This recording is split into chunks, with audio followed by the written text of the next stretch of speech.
I see something so exciting over there. Oh my god. We'll get there. You have to wait. Today, I am showing you the very first garden tour of the 2025 season. Garden tours are actually how I got started on YouTube. It was several years ago, and I wasn't at that point trying to build up a community on here. I just wanted to put out some footage of my gardens that I could look back on in the winter, and then if friends or family or anybody who was growing in similar areas wanted to check in and get ideas, then go for it. But it definitely wasn't the same style of YouTube that I'm trying for now. And so this year I'm going to be a lot more regimented about doing regular garden tours. I'm going to be doing them around middle of the month, every month until probably after the first frost comes in the fall. And you'll get a little bit of a taste into what is at its peak each month in my climate, in my growing zone, in my garden. So I'm starting here on my deck. We've got some fresh tomatoes going on. These are micro dwarf tomatoes that I started in January just for fun, just to have a little bit of fresh fruit, and we've been able to snack on these a little bit. This one is Tartufo, and Tartufo has a nice dark purple cherry tomato, really high in the anthocyanins. It is not ripe yet, but this one, Venus, has been giving us tomatoes for a couple weeks now. So Tartufo just seems to be taking a little bit longer. These only moved outside maybe a week and a half ago. This is what's left of my seedlings that haven't gone into the ground. We're still going to get another 5 degrees Celsius, maybe even 4 degrees Celsius night. So I'm not going to plant out things like loofahs and peppers, loofahs, ginger over there. They're going to wait a little bit longer. Right here is my sprout box bed. This sprout box bed was sent to me so I could try it out and show my viewers what I think of it. So far I love it. I've only had it since last August, I think. So we did a really good fall garden in it, and I'm just waiting for my spinach to go to seed, and then early June I'm going to be doing the Three Sisters planting in here. I'm trying to save my spinach seed this year. I've never saved spinach seed before. I've saved copious amounts of lettuce seeds and radish seeds and all the flowers and all the tomatoes and different squash, and I feel like those are kind of beginner seed saving plants.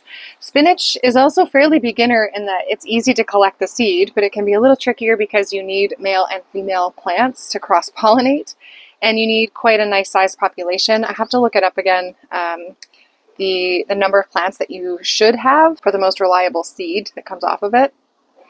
But I have a bunch of spinach here. This was all giant winter organic spinach. This is Popeye. I'm debating letting them cross-pollinate. I'm not sure. Beside my sprout box bed, we have some mushrooms. These are mushroom kits that I grew out inside my house this winter.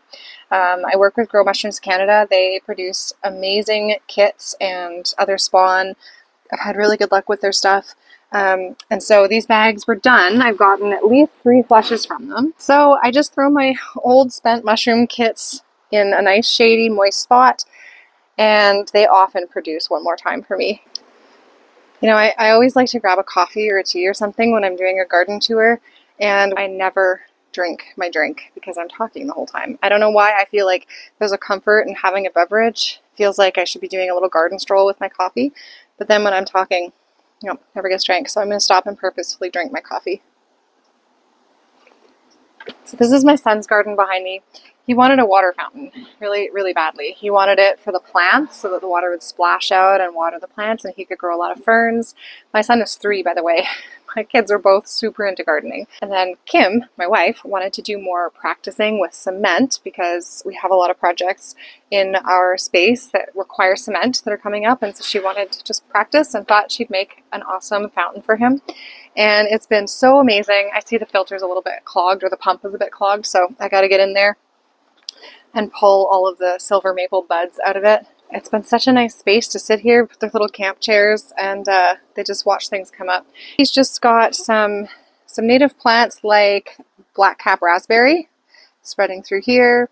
These are bulblet ferns right here. They're so cute, and they love the water, the splashback. There is an ostrich fern that we hope will spread through here.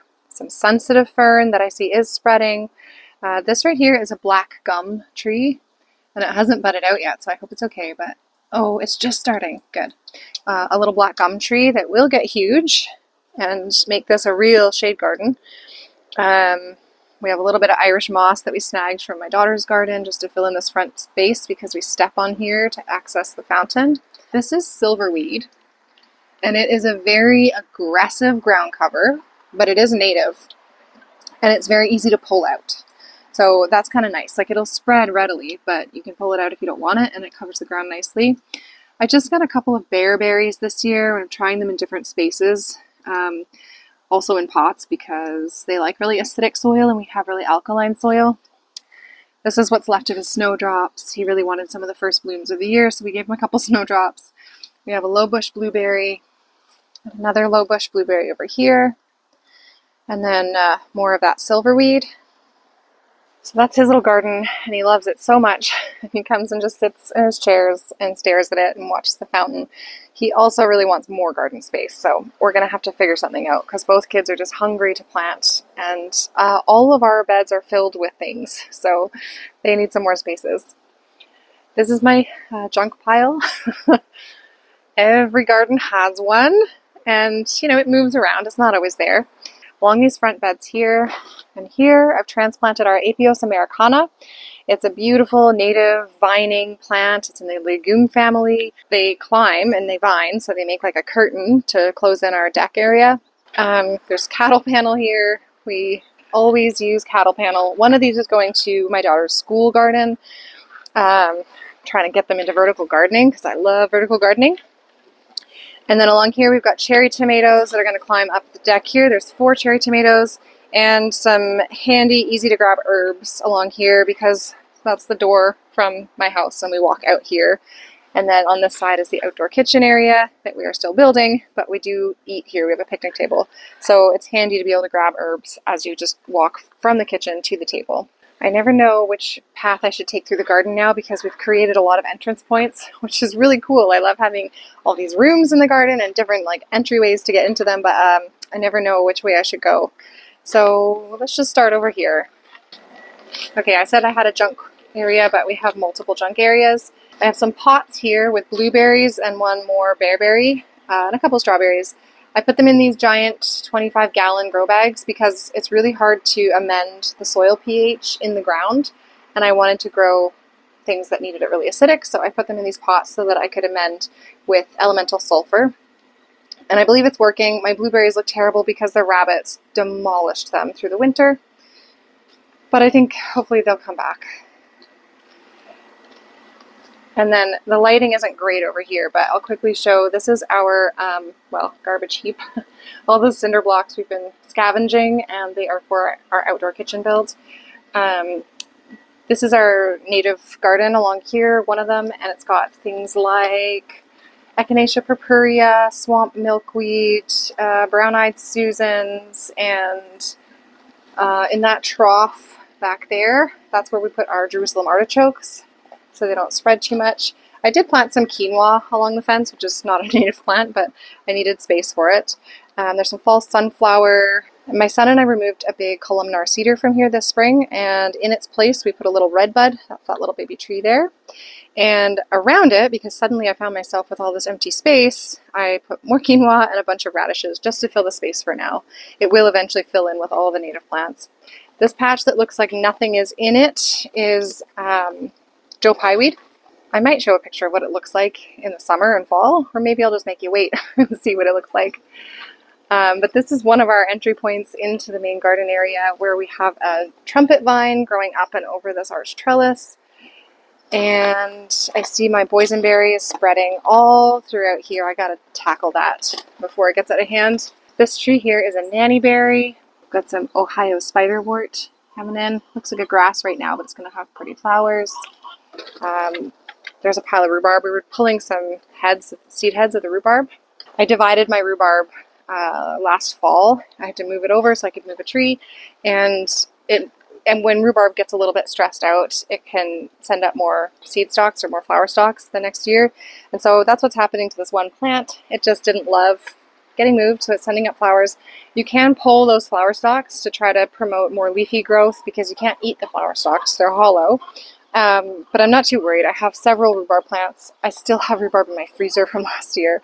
So I think I'm just going to let it flower. The flowers are really beautiful. It actually looks really cool when it flowers.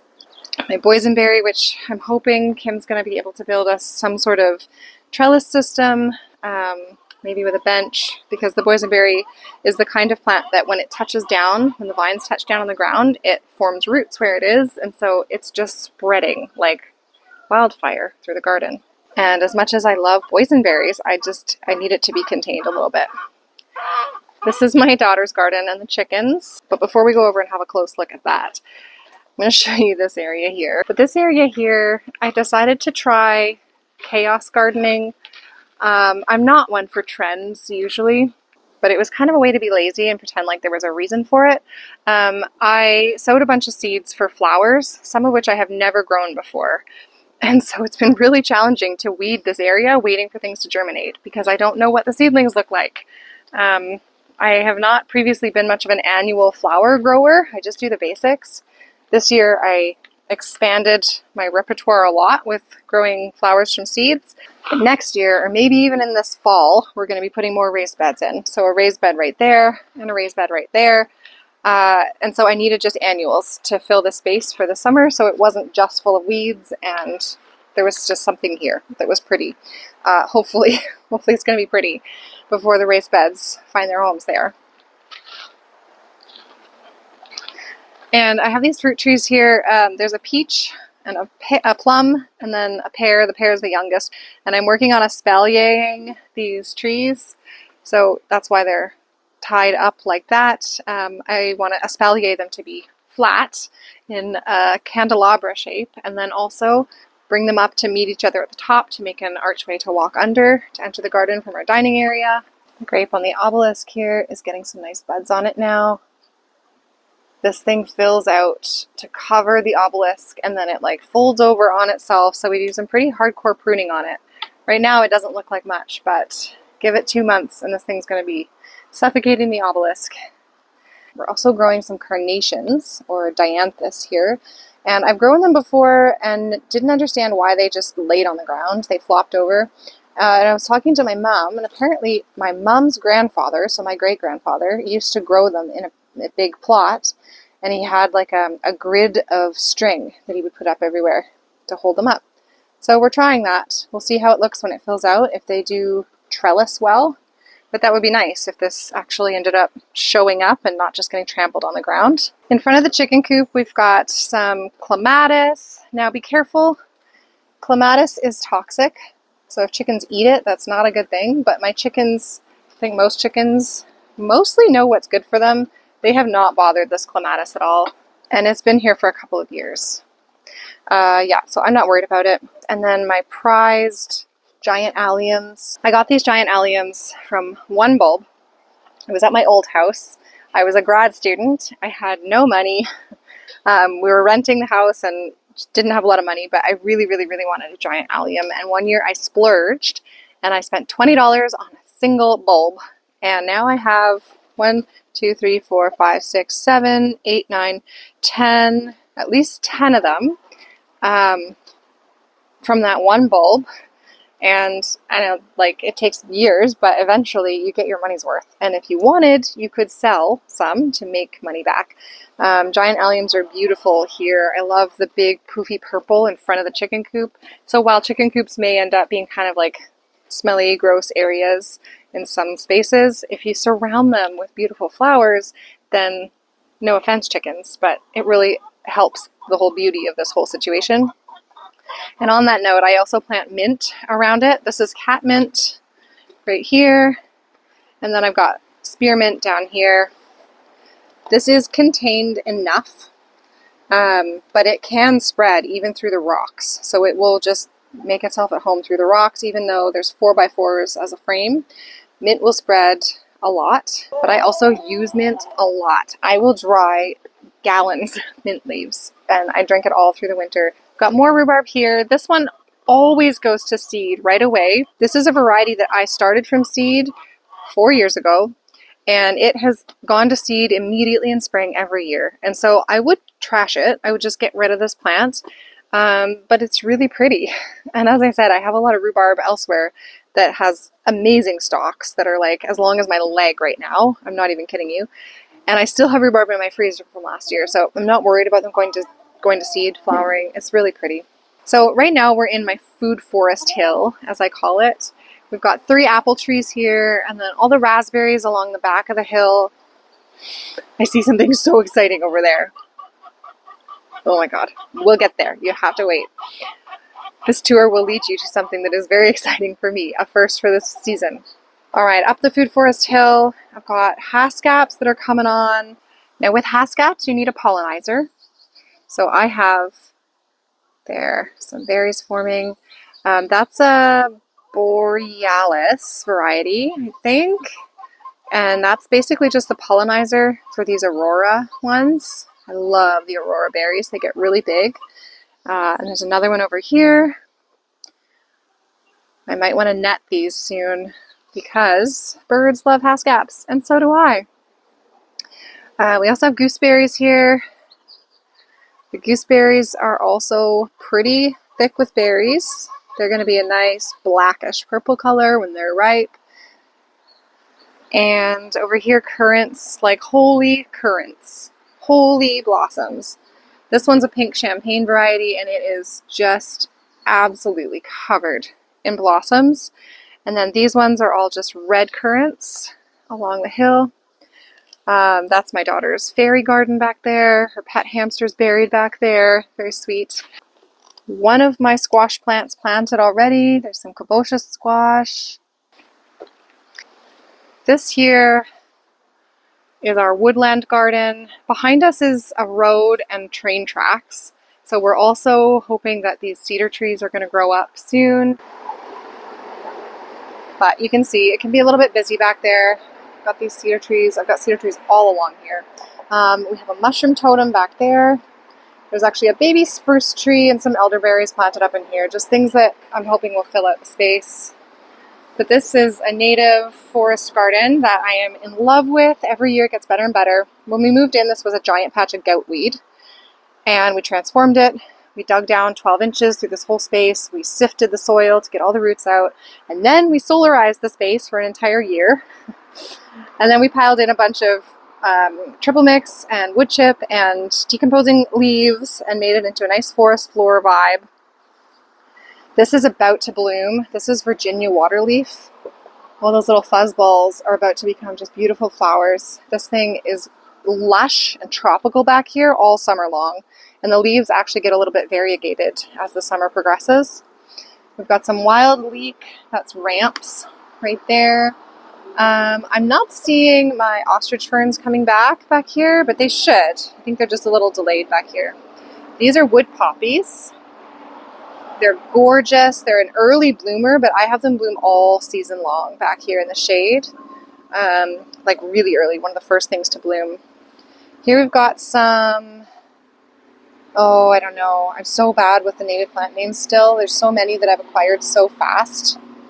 I need labels so I know them. These are Jack in the Pulpits. And I also thought I had a trillium back here. They look pretty similar, but I don't see any trilliums. Jack in the Pulpits are so cool. That's the flower. They're so cool. Jack in the Pulpits. And then I also just bought a wintergreen that I'm hoping will do well back here because it's consistently shady and moist with nice rich foresty soil. Oh, and then finally a patch of wild ginger. Love this wild ginger also. Now we are going to go and find the thing that had me gasp with excitement. Walk along Raspberry Row with me. This is where I have to walk to pick raspberries, and boom, the first mushrooms of the season. Wine caps. It's going to be super duper hot today. We had a nice thunderstorm last night, which is definitely what spurred these on. But it's going to be super hot today. I might come and pick the bigger ones soon. Oh, this is so exciting. I'm so happy to have mushrooms back. Mushrooms back on the menu, boys. You Lord of the Rings fans. So this wood chip hill I did inoculate with wine cap mushroom spawn, which is why the mushrooms are coming up in it now. Apple trees here, and then there's a bunch of native plants in here. There's like cup plant, compass plant, golden Alexander, butterfly milkweed, wild Canadian columbine, Canada columbine, whatever it's called. mountain mint, obedient plant. This garden looks very green right now, and by the next garden tour, things in here are going to start flowering. I am working on more balanced flowers, so with growing vegetables, I'm really good at succession planting and making sure that I've always got something fresh coming out of the garden from as early in the spring as possible to as late in the fall or winter as possible. But with flowers, I'm still learning. I'm still learning what flowers when, what looks good with other flowers, especially because I'm mostly focused on native flowers.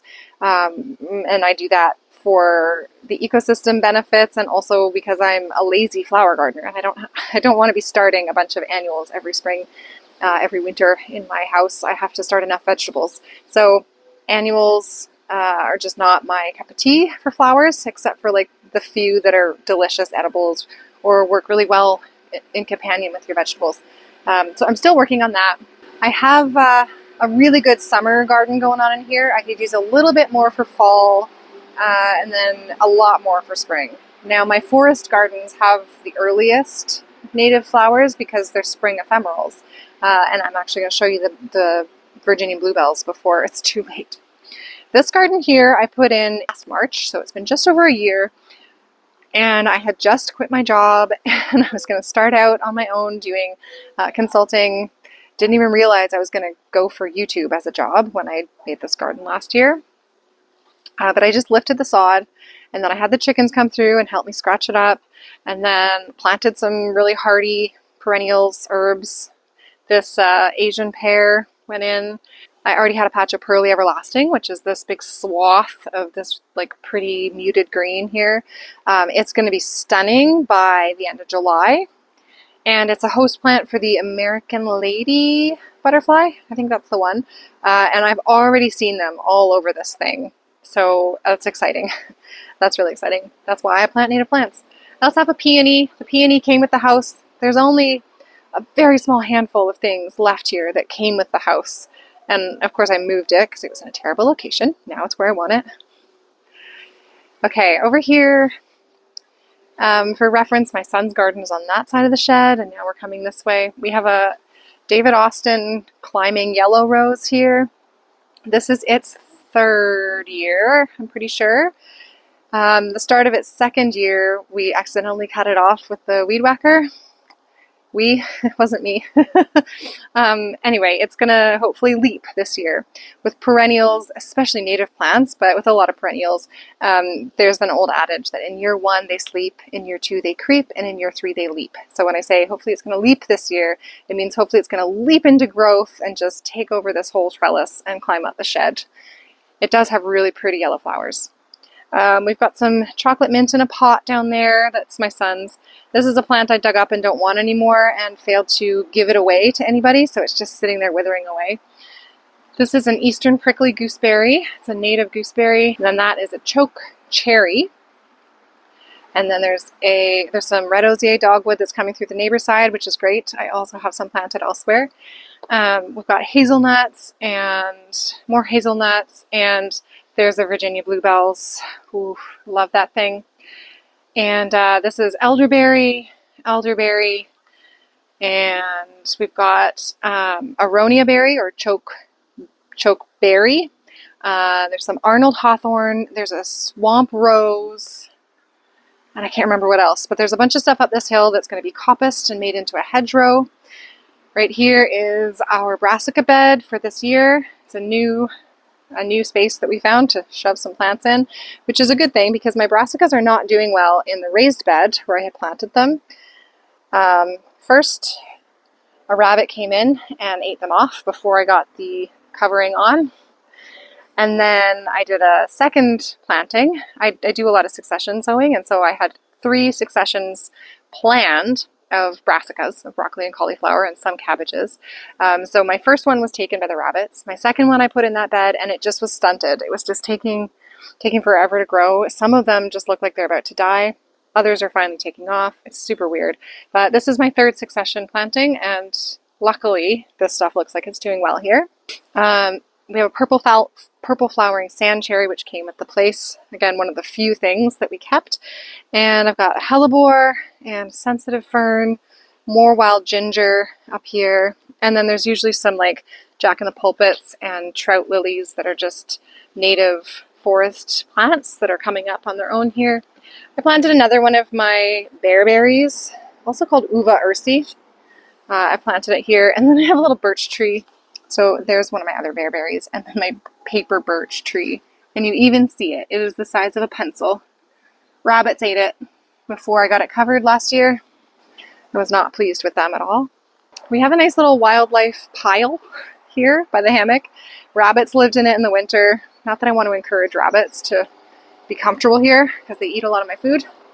But, you know, when we're cleaning up the garden in spring, I don't chop up the dried stems or put them in yard waste bags. I just carefully relocate them and put them here so that way overwintering insects can still escape. And for the most part, I leave things in the garden into May, but sometimes they're really crowding out areas where I want to get planting, and so I do cut back the dried growth, but I just relocate it here into our little wildlife heap. This tree was a Manitoba maple. All the big trees that were here are Manitoba maples, and they are invasive and they are a bit of a liability. So in nature, Manitoba maples will down themselves to clear out the competition. Once they get nice and big, they just knock themselves over. Like they grow on a lean and they're shallow rooted, I guess, and they just fall over. And so this one was about to fall on our kids' playhouse. We had some big limbs come down in a windstorm, and we had to get it cleaned up back here. So we cut this one down, but left this much of it. And I inoculated it with turkey tail, mushroom spawn plugs. So we'll see. I also planted a sugar maple. We have planted way more trees, native trees, than we have removed. So while I feel like I'm constantly ripping out trees around here, it's only to make room for better trees. It's very judgmental of me. Now I know that the carbon sequestration abilities of mature trees far surpasses that of young trees. So like cutting down one tree, you can't easily make up for that by planting a bunch of young trees. But for me, it's also that these are a bit of a weed tree. They're dangerous to our property. And I'm planting trees that will become huge one day, like the sugar maple. So I'm trying to balance out any harm that I do by cutting out trees. This garden here is a bit of a neglected zone, but we're working on that now. I've got a gummy berry planted, and the daffodils were nice this spring. And I just put in some blue stem goldenrod babies that my original blue stem goldenrod had. And so they're these. So daffodils for early spring color, blue stem goldenrod for late fall color, and now I just need some in-between things. But this garden is not much. It's just here basically as a place for the cedars, again, to block our view of the road and the train track. And then we've put in a mushroom totem there as well. I can't remember what kind of mushrooms we're expecting from this one, but it hasn't fruited yet. Shiitake on this one. We did get some elm oysters from a mushroom log last fall. I think that's it for the backyard, except for the Protege. And my coffee is cold already. Yeah. The Protege garden is where we grow most of our vegetables. And Kim built these raised beds 3 years ago. We've been here, I don't know if I mentioned this, we've been here since 2021.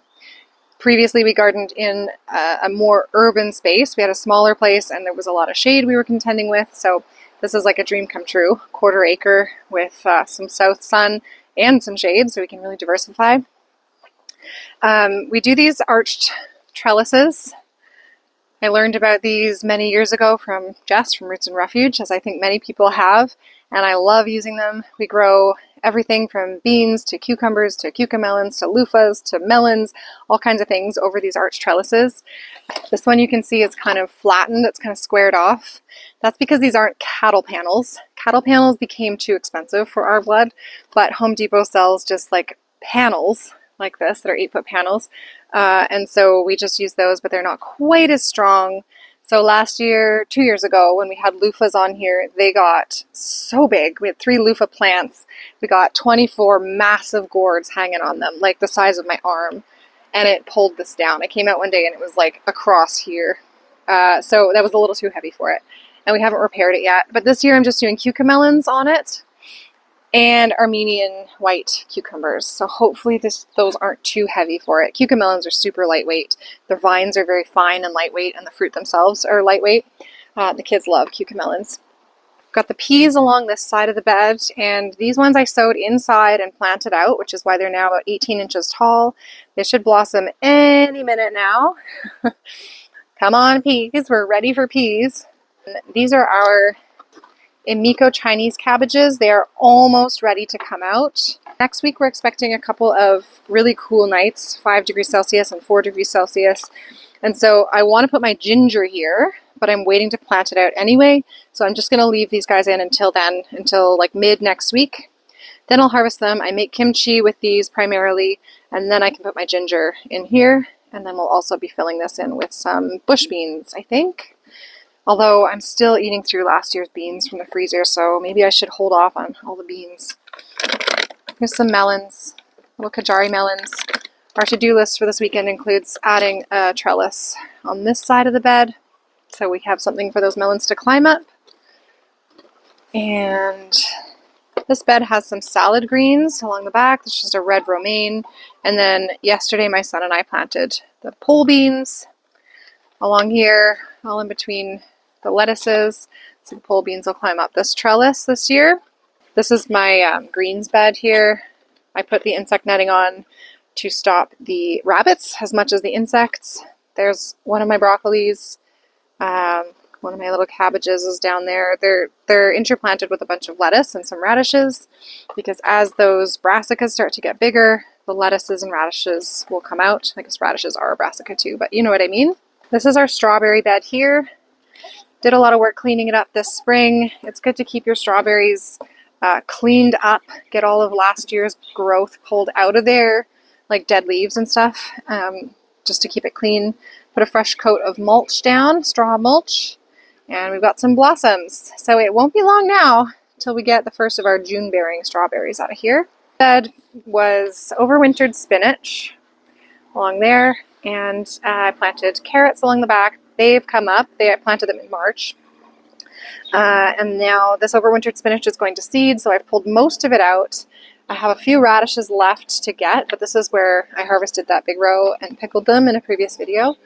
Under the boards I had sowed carrot seeds, and they're not up yet. Sometimes it can take a month, so I'm still waiting, but I might start sowing another succession somewhere because I don't want to miss a succession. I have some beets in the middle here, but I will be putting my Brussels sprouts in the middle of this bed.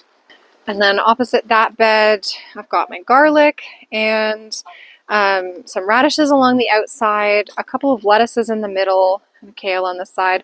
I'm going to do an A-frame trellis here, just a short one, and put a couple dwarf cucumbers in here. I've got some in pots that got sunburned.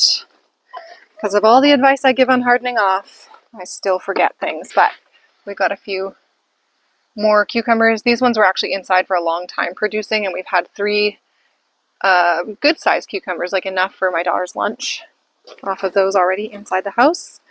Yeah, so there's this bed, and then tomatoes and peppers, more tomatoes there, and some random stuff. I was going to do soybeans, and then I realized I didn't have any seeds this year. I was imagining things when I thought I bought them. This trellis is for loofahs this year. And I use these cozy coats. I just did a video on using cozy coats for tomatoes. But they're happy as can be in here. Holy cow, this one in 2 days. Whoa, that grew fast. Anyway, and my peppers are covered with peppers. This always happens to me. I start my peppers early. I start them in February. And then I pot them up. I give them these grow bags to go in, which works really well. They do well in these bags. Definitely better than like these guys that are stuck in plastic pots. I mean, look at it's spindly, doesn't have any fruit on it. Well, I guess it's trying. Yeah, it's just spindly and not as happy, but they love these fabric bags. So I've got peppers ready to be planted, but I changed my mind about planting them yesterday. I'm going to wait till after the cold nights that are coming up and just move them back inside for 2 nights. Just when you think you're done, the in and out, the in and out. So this bed here has more tomatoes, and I have interplanted some leeks in between the tomatoes. We don't eat onions. Kim can't eat onions, but a few leeks here and there are fine. Something has been digging, and I don't think it was a child this time. This is a little succession of Emiko Chinese cabbage, those giant ones that you saw over there. Okay, I think that's it for what's in the raised beds.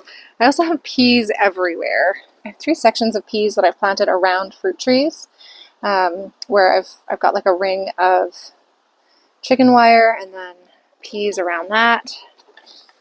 The chicken wire is dual purpose. The peas climb up it, but also the rabbits can't get at it. I had these albino peas that I showed very briefly in a previous video, and I was so curious about them because, like, how do they photosynthesize? And they were growing just as much as the others, but after they hit about 1.5 inches tall, they died. So obviously albino peas will not work, and that was pretty much expected. The strawberries that you see all around my fruit trees are here as sacrificial strawberries. Kind of hard to see them. They're everywhere. They spread, they make a great ground cover, and the strawberries that grow on them go to the squirrels, chipmunks, birds, and kids. Obviously the kids get our human grade strawberries over there too, but I don't care if they just come by and pick them all day long. There's still enough for everybody to enjoy over there. Right, now we're gonna quickly go out to the front yard and see what's growing out there. All right, this is the new garden space. Our pavers here were just sitting on dirt, were terrible. It was an uneven, weird sized pathway.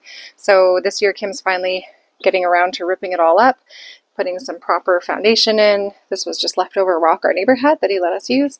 And then she's framed in this garden that was here, made it straight because it was super weird on an angle. And I've ordered a native passion flower called Maypop, are also called Maypop. That's going to go here. It's not exactly native, it's a near native. It might not survive here, it's a little too cold, but we'll see.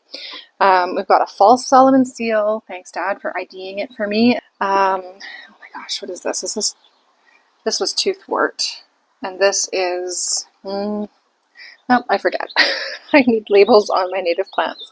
But those are the first ones in this bed. And then I'm going to put a different passion flower here, also of the North American variety, because they need to cross-pollinate, so one there, one here. This is mostly shady in the middle, but the sun consistently hits each end of this bed. It's south, the south sun hits this wall, but then it's shaded by the neighbor's house, so it's a bit of an interesting little climate. We've got lots of pavers in our driveway.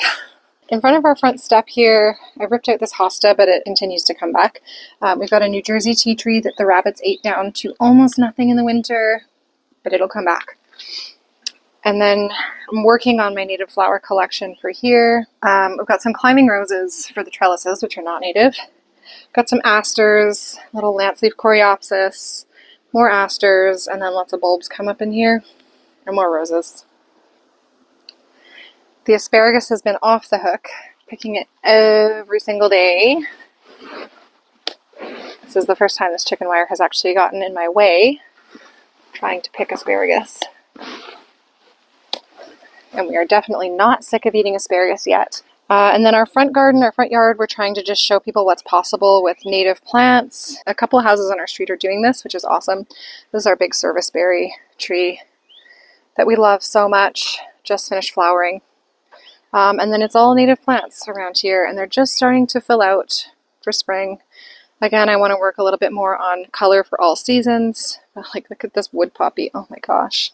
Okay, we've got some mushrooms I gotta bring inside, and so many things now. I need baskets. Nice handful of asparagus and some nice mushrooms. What are we gonna have for dinner tonight? This almost feels like savory crepe material right here. I'll be back in about a month in the middle of June with another garden tour to show you everything that's growing. A lot of these areas are going to look a whole lot different by this time next month. Thanks for coming along with me today, and I hope that you'll come and grow with us.